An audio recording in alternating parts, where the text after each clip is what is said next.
on this collage. This is the pourings that have been collaged together. I'm going to take the brush, and I'm looking up here and I'm seeing the buff tighten.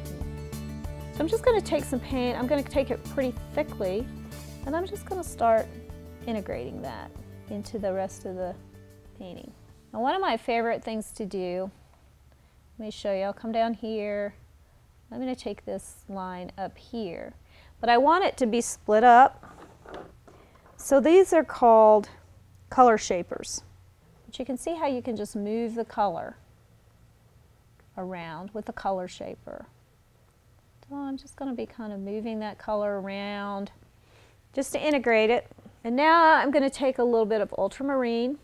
So I'm just going to integrate there. My goal is to make this look like it was one piece when it was poured.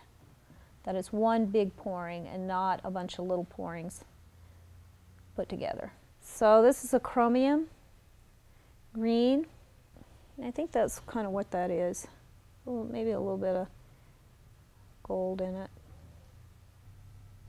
And I'm going to pull it down in here.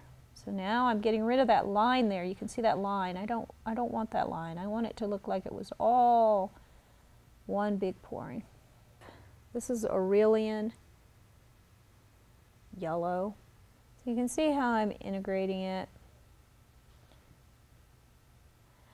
And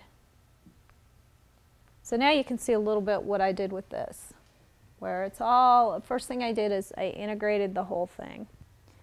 I'm going to take some of this dark, it's a Prussian Blue.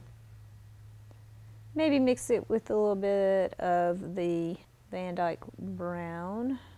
And then I'm going to look for places where I want the movement to be separated. So I'm going to come up here, I'm going to make a shadow. So when it gets finished, it's going to have a lot of depth. Now this little area here, I'm thinking, get a little more blue that I want to look like it's raised.